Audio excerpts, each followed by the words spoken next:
Hello guys, welcome back to tin Faris and mom. എൻ്റെ പുതിയൊരു വീഡിയോയിലേക്ക് എല്ലാവർക്കും സ്വാഗതം. ഇന്ന് നമ്മൾ തയ്യാറാക്കാൻ പോകുന്നത് ടേസ്റ്റിയും ഹെൽത്തിയും ആയിട്ടുള്ളൊരു ചിക്കൻ ഗ്രില്ലിൻ്റെ റെസിപ്പിയാണ്. കുറച്ച് ചേരുവകളും കുറച്ച് സമയം ഉണ്ടെങ്കിൽ നമുക്ക് വളരെ എളുപ്പത്തിന് തയ്യാറാക്കാൻ പറ്റുന്ന ഒരു ചിക്കൻ ഗ്രില്ലാണ്. ഇപ്പോൾ ഫിറ്റ്നസ് ഒക്കെ നോക്കുന്നവർക്കും നല്ല പ്രോട്ടീൻ റിച്ച് ആയിട്ടുള്ളൊരു ഓപ്ഷൻ കൂടെയാണ്. അപ്പോൾ നമുക്ക് നേരെ വീഡിയോയിലോട്ട് പോകാം. അപ്പോൾ അതിനായിട്ട് നമുക്ക് കുറച്ച് വെളുത്തുള്ളി എടുക്കാം. അപ്പോൾ ഞാൻ ഒരു പിടി വെളുത്തുള്ളി എടുത്തിട്ടുണ്ട്. അതിന് ഹാഫായിട്ട് ജിഞ്ചർ എടുത്തിട്ടുണ്ട്. ഇനി സവാള, ഒരു പകുതി സവാള, അതുപോലെ തന്നെ മല്ലിയില, ഇതെല്ലാം കൂടെ ഇട്ടതിന് ശേഷം കുറച്ച് ഉപ്പും കൂടി ഇട്ട് കൊടുക്കാം. ഇനി ഇതൊന്ന് അടിച്ച് നമുക്കെടുക്കാം. അപ്പം അത് അടിച്ചെടുത്തിട്ടുണ്ട്. ഇനി നമുക്ക് വേണ്ടത് തൈരാണ്. അപ്പം നമുക്ക് ആ തൈര് നമ്മൾ ആ ജാറിലോട്ട് ഇട്ട് കൊടുക്കാം. കുറച്ച് ആവശ്യത്തിന് തൈര് ഇടണം. ഇനി നമുക്ക് എരിവിനായിട്ട് വേണ്ടി മുളക് പൊടി ഇട്ട് കൊടുക്കാം. ഇനി നമുക്ക് പെരിഞ്ജീരകപ്പൊടി നമുക്ക് ഇതിലോട്ട് ഇട്ട് കൊടുക്കാം. ഇനി കുരുമുളക് പൊടിച്ചത് അതിൻ്റെയും പൊടി ഇട്ട് കൊടുക്കുന്നുണ്ട്. മഞ്ഞൾപ്പൊടി, ഇതെല്ലാം ഇട്ട് കൊടുത്തതിന് ശേഷം നമുക്ക് ഇതൊന്ന് അടിച്ച് എടുക്കാം. അപ്പോൾ അടിച്ചെടുത്ത ആ ഒരു പേസ്റ്റ് നമ്മൾ ഇതിലോട്ട് ആക്കി വെക്കുന്നുണ്ട്. അപ്പോൾ ഇതാണ് നമ്മൾ ചിക്കനിൽ ചേർക്കാൻ പോകുന്ന പേസ്റ്റ്. ഇനി അതിലോട്ട് ഒരു സ്പൂൺ നമ്മുടെ സൺഫ്ലവർ ഓയിലാണ് ഞാനിവിടെ ഒഴിച്ചു കൊടുക്കുന്നത്. അപ്പോൾ ഒലിവ് ഓയിൽ ഉണ്ടെങ്കിൽ അത് ഒഴിച്ചു കൊടുക്കാം. അതാണ് കുറച്ചും കൂടെ ഹെൽത്തി. അപ്പോൾ നമ്മളിവിടെ ഹെൽത്തി ആയിട്ടുള്ളൊരു പ്രോട്ടീൻ റിച്ച് ആയിട്ടുള്ള ചിക്കൻ ഗ്രില്ലാണ് നമ്മളിവിടെ റെഡിയാക്കുന്നത്. ഇനി നമുക്ക് വേണ്ടുന്നത് ഗരം മസാലപ്പൊടിയാണ്. അതും ഇട്ട് കൊടുത്തിട്ട് നല്ലതുപോലെ മിക്സ് ചെയ്തെടുക്കാം. ഇത് നമ്മളെ വീട്ടിൽ തന്നെ പൊടിച്ച ഗരം മസാലപ്പൊടിയാണ്. അപ്പം ഇത് നല്ലതായിട്ട് മിക്സ് ചെയ്തെടുത്തതിന് ശേഷം നമുക്ക് എരിവ് കുറച്ചുകൂടെ കൂടുതൽ വേണമെങ്കിൽ നമുക്ക് കുറച്ചുകൂടെ മുളക് പൊടി ചേർത്ത് കൊടുക്കാം. ഇനി നമുക്ക് കഴുകി വൃത്തിയാക്കി വെച്ചിരിക്കുന്ന ചിക്കൻ പീസസ് എടുക്കാം. അപ്പോൾ ഞാനിപ്പോൾ ഫ്രൈ ചെയ്യുന്ന ആ ഒരു രീതിയിലുള്ള ചിക്കൻ പീസസ് ആണ് കട്ട് ചെയ്ത് വെച്ചിരിക്കുന്നത്. അപ്പോൾ നിങ്ങൾക്ക് കുറച്ചുകൂടെ വലിയ പീസായിട്ട് വേണമെങ്കിൽ അങ്ങനെ എടുക്കാം.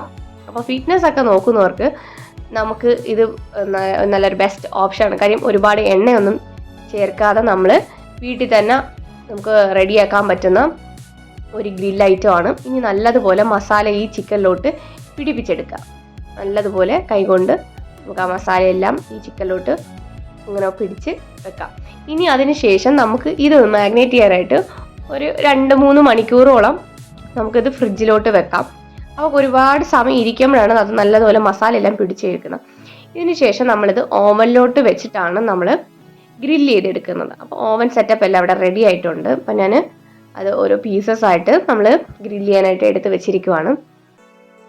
ഇനി നമുക്ക് ഇത് ഓരോ പീസസ് ആയിട്ട് വെച്ച് കൊടുത്തതിന് ശേഷം നമ്മൾ പ്രീഹീറ്റ് ചെയ്ത് ഓവൻ ഒരു 150 ഡിഗ്രിയിൽ ഞാൻ പ്രീഹീറ്റ് ചെയ്ത് വെച്ചിട്ടുണ്ട്. എന്നിട്ടൊരു 10 മിനിറ്റാണ് ഞാൻ വെച്ചിരിക്കുന്നത്. ഗ്രിൽ പ്രസ് കോമ്പിയാണ് വെച്ചിരിക്കുന്നത്. അതൊരു 10 മിനിറ്റ്സ് വരെ അത് ഒന്ന് ഫ്രൈ ആയി വരട്ടെ. അതിനുശേഷം നമുക്ക് ഇനി ബാക്കി പരിപാടി ചെയ്യാം. അപ്പോൾ നമുക്ക് കുറച്ച് കെച്ചപ്പ് എടുക്കാം.